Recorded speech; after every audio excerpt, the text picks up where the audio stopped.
Good morning. നമ്മളിന്ന് ബ്രഹ്മാനന്ദ ശിവയോഗിയെക്കുറിച്ച് പഠിക്കുകയാണ്. Already നമ്മൾ ശ്രീനാരായണ ഗുരുവിനെക്കുറിച്ചും തൈക്കാടയ്യയെക്കുറിച്ചുമുള്ള വീഡിയോ അപ്ലോഡ് ചെയ്തിട്ടുണ്ട്. ഇന്ന് നമ്മൾ ബ്രഹ്മാനന്ദ ശിവയോഗി, അതായത് നിരീശ്വരവാദികളുടെ ഗുരു എന്നറിയപ്പെടുന്ന ബ്രഹ്മാനന്ദ ശിവയോഗിയെക്കുറിച്ചാണ് നമ്മളിന്ന് പഠിക്കുന്നത്. ശ്രദ്ധിക്കുക, ബ്രഹ്മാനന്ദ ശിവയോഗി ജനിച്ചത് 1852 ഓഗസ്റ്റ് 26 തീയതിയാണ്. അപ്പം 1852 ഓഗസ്റ്റ് 26 ബ്രഹ്മാനന്ദ ശിവയോഗി ജനിച്ചത്. പാലക്കാട് കൊല്ലങ്കോടാണ് ഇദ്ദേഹത്തിൻ്റെ ജന്മസ്ഥലം. കുഞ്ഞികൃഷ്ണമേനോൻ ആണ് ഇദ്ദേഹത്തിൻ്റെ പിതാവ്, നാണിയമ്മ മാതാവ്. പത്നിയുടെ പേര് തവുക്കുട്ടിയമ്മ. അപ്പോൾ 1852 ഓഗസ്റ്റ് മാസം 26 തീയതി പാലക്കാട് കൊല്ലങ്കോടുള്ള കുഞ്ഞികൃഷ്ണ മേനോൻ്റെയും നാണിയമ്മയുടെയും മകനായി ജനിച്ച ബ്രഹ്മാനന്ദ ശിവയോഗിയുടെ ഭാര്യയുടെ പേര് തവുക്കുട്ടിയമ്മ. ബ്രഹ്മാനന്ദ ശിവയോഗിയുടെ ബാല്യകാല നാമം ഗോവിന്ദൻകുട്ടി എന്നായിരുന്നു. യഥാർത്ഥ നാമം കാരാട്ട് ഗോവിന്ദമേനോൻ. അപ്പം കാരാട്ട് ഗോവിന്ദമേനോൻ എന്നാണ് ബ്രഹ്മാനന്ദ ശിവയോഗിയുടെ ശരിക്കുള്ള പേര്. നമ്മളിവിടെ ഓർത്ത് വെക്കേണ്ട ഒരു കാര്യം, കഴിഞ്ഞ വീഡിയോയിൽ നമുക്ക് അവസാനം തൈക്കാടയ്യയെക്കുറിച്ച് പറഞ്ഞപ്പോൾ തൈക്കാടയ്യയുടെ വിശേഷണങ്ങളിൽ ശിവരാജയോഗി എന്നൊരു വിശേഷണം ഉണ്ടായിരുന്നു. അപ്പോൾ ശിവരാജയോഗിയും ബ്രഹ്മാനന്ദ ശിവയോഗിയും തമ്മിൽ മാറിപ്പോകരുത്. ശിവരാജയോഗി എന്നറിയപ്പെടുന്നത് തൈക്കാടയ്യയും ബ്രഹ്മാനന്ദ ശിവയോഗി എന്ന് പറയുന്നത് മറ്റൊരാളുമാണ്. അതായത് ഇദ്ദേഹത്തിൻ്റെ യഥാർത്ഥ നാമം കാരാട്ട് ഗോവിന്ദ മേനോനാണ്. ഇദ്ദേഹം അന്തരിച്ചത് 1929 സെപ്റ്റംബർ 10. ഇവിടെ ഓർക്കേണ്ട കാര്യം, 1928 ആരന്തരിച്ച വർഷമാണ്? സമാധിയായത് ശ്രീനാരായണ ഗുരുവിൻ്റെയാണ്.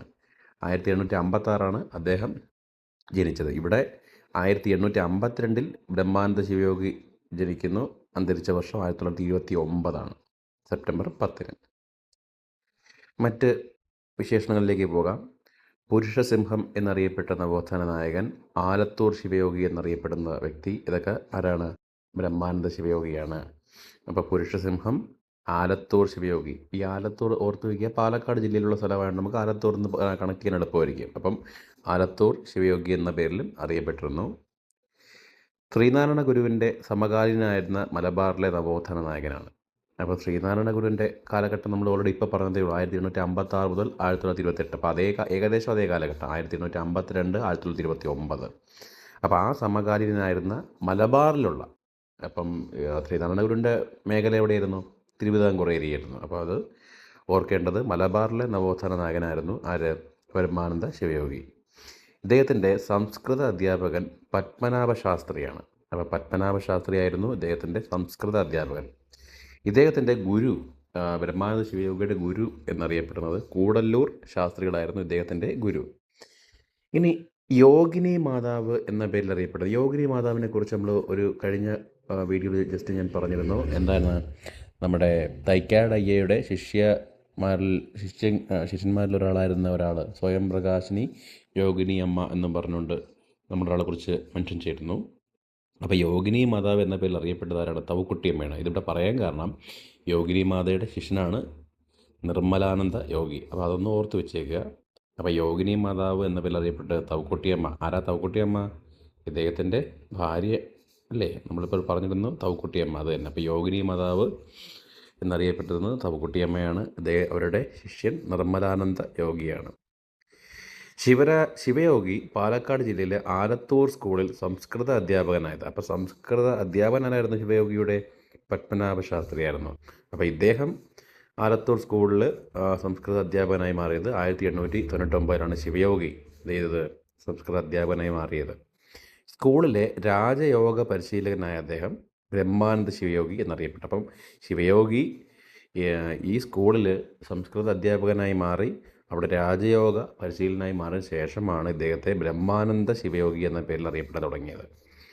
പാലക്കാട് ആലത്തൂരിൽ 1907 അദ്ദേഹം സിദ്ധാശ്രമം സ്ഥാപിച്ചു. അപ്പം നമ്മുടെ PSCയുടെ ബുള്ളറ്റിൻ പ്രകാരമാണ് ഇത് പറയുന്നത്.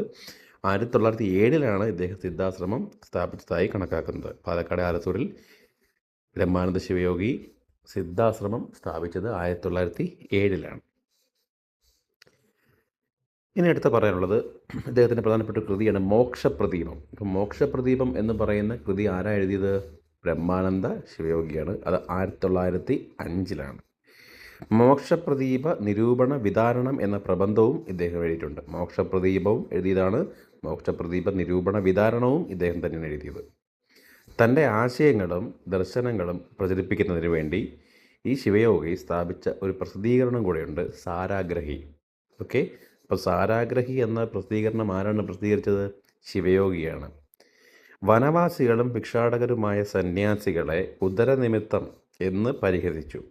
ഓക്കെ, അപ്പം വനവാസികളെയും ഭിക്ഷാടകരുമായിട്ടുള്ള സന്യാസിമാരെ ഉദരനിമിത്തം, വയറ്റിപ്പിഴപ്പിന് വേണ്ടിയാണ് അവരിങ്ങനെ ചെയ്യുന്നതെന്ന് അവരെ പരിഹസിച്ച ഒരു സാമൂഹിക പരിഷ്കർത്താവുകളാണ്. അപ്പം നമ്മൾ ആദ്യം പറഞ്ഞു, നിരീശ്വരവാദികളുടെ ഗുരു എന്നറിയപ്പെടുന്ന ഒരു ആളാണെന്നും ബ്രഹ്മാനന്ദ ശിവയോഗി. അതുകൊണ്ട് തന്നെ ഈ കൺവെൻഷനായിട്ടുള്ള ഭക്തി അല്ലെങ്കിൽ സന്യാസം അങ്ങനെയൊക്കെയുള്ള കാര്യങ്ങളെ അദ്ദേഹം എന്ത് ചെയ്യുന്നു?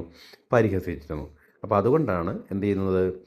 വനവാസികളും ഭിക്ഷാടകരുമായ സന്യാസികളെ ഉദരനിമിത്തം, വയറ്റിപ്പിഴപ്പിന് വേണ്ടി എന്ന രീതിയിൽ പരിഹസിച്ച വ്യക്തിയും ആരാണ്? നമ്മുടെ ബ്രഹ്മാനന്ദ ശിവയോഗിയാണ്.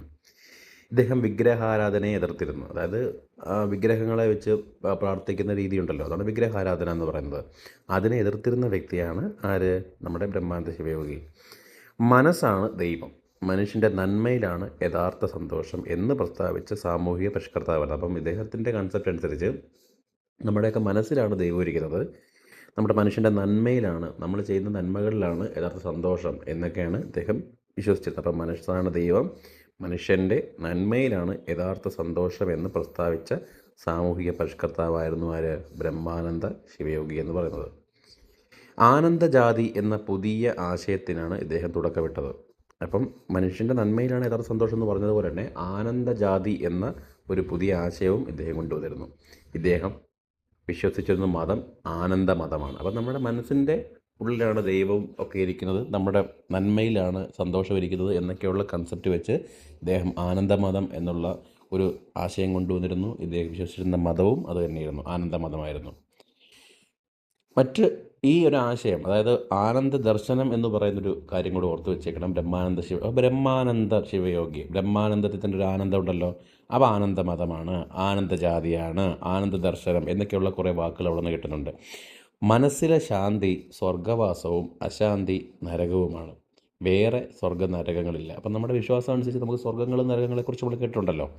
അപ്പോൾ നമ്മുടെ മനസ്സിന് സന്തോഷവും ശാന്തിയും ഉണ്ടാകുകയാണെങ്കിൽ സ്വർഗ്ഗവാസവും നമുക്കുണ്ടാകും. അശാന്തിയാണെങ്കിൽ അത് നരകതുല്യമായിരിക്കും. വേറെ സ്വർഗ്ഗ നരകങ്ങളൊന്നും ഇല്ല എന്ന് ഉൾക്കൊള്ളുന്നൊരു ആശയം പറഞ്ഞിരുന്നു. ആ ആശയം വരുന്ന ഏത് ദർശനത്തിലാണ്? ആനന്ദ ദർശനത്തിലാണ്. ഇദ്ദേഹത്തിൻ്റെ പ്രധാനപ്പെട്ട ശിഷ്യനെക്കുറിച്ച് നമ്മൾ ഓർത്ത് വയ്ക്കണം, പഠിക്കേണ്ട ഒരാളാണ് വാഗ്ഭടാനന്ദൻ.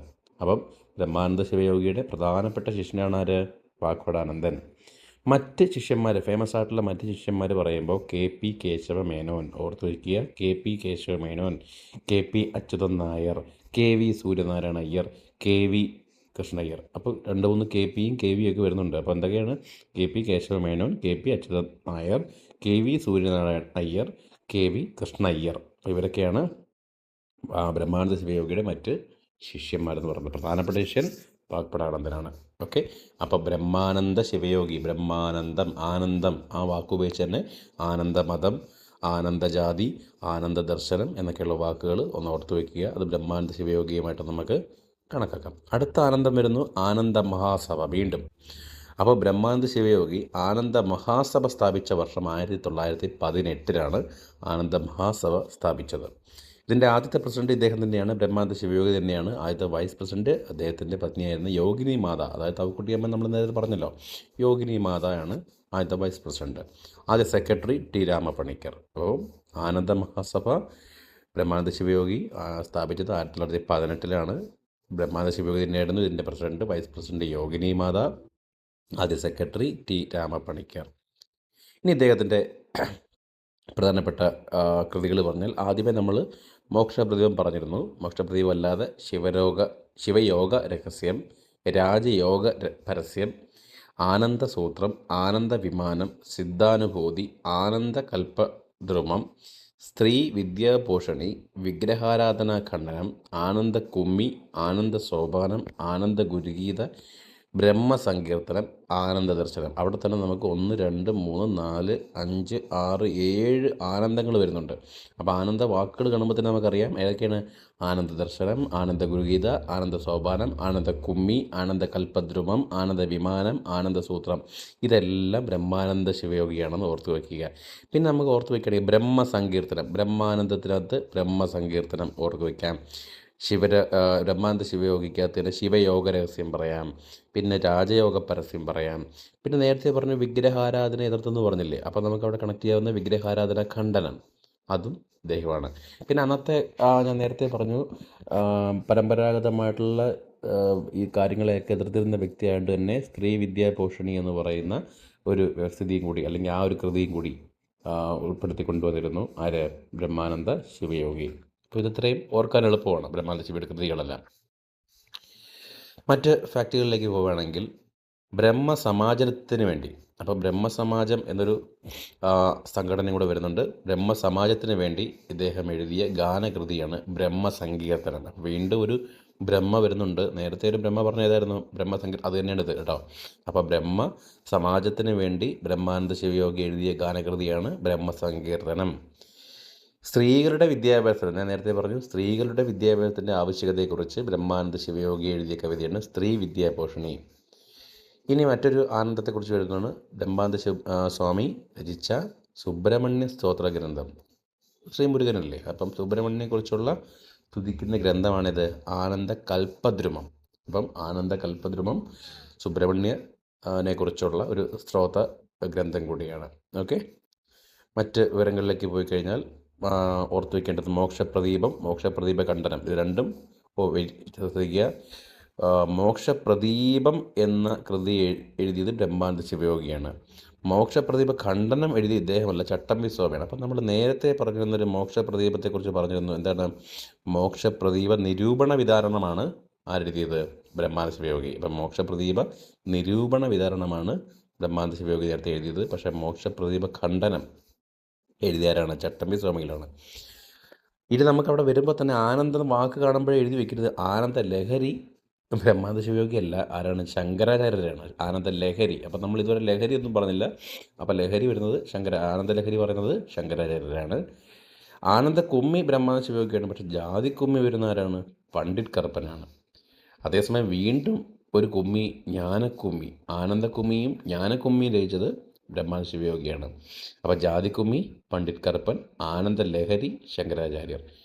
ഇനി ഇദ്ദേഹത്തെക്കുറിച്ചൊരു ഒരു ഗ്രന്ഥം ബ്രഹ്മാനന്ദ സ്വാമി ശിവയോഗി, ബ്രഹ്മാനന്ദ സ്വാമി ശിവയോഗി എന്ന ഗ്രന്ഥം രചിച്ചത് PV നാരായണൻ നായർ എന്ന് അറിയപ്പെടുന്ന, അല്ലെങ്കിൽ എന്ന പേരുള്ള പവനൻ, അല്ലെങ്കിൽ പവനൻ എന്ന് വിശേഷിപ്പിക്കപ്പെടുന്ന PV നാരായണൻ നായരാണ് ബ്രഹ്മാനന്ദ ശിവയോഗി എന്ന ഗ്രന്ഥം രചിച്ചത്. അപ്പോൾ ഓർത്ത് വയ്ക്കേണ്ടത് മോക്ഷപ്രദീപം, മോക്ഷപ്രദീപ വിധാരണം എന്നൊക്കെയുള്ളത് ആരാണ്? ബ്രഹ്മാനന്ദ ശിവയോഗിയാണ്. ആനന്ദ ലഹരി വരുന്നത് വേറെ കുറച്ച് ആനന്ദങ്ങൾ നമ്മൾ പറഞ്ഞ ഏതൊക്കെയായിരുന്നു? ആനന്ദ ദർശനം, ആനന്ദ ഗുരുഗീത, ആനന്ദ കുമ്മി, ആനന്ദ സോപാനം, ആനന്ദ സൂത്രം, ആനന്ദ വിമാനം, ആനന്ദ കൽപ്പദ്രുമം. ഇതിൽ ആനന്ദ കൽപ്പദ്രുമം സുബ്രഹ്മണ്യനെ കുറിച്ചുള്ളതായിരുന്നു.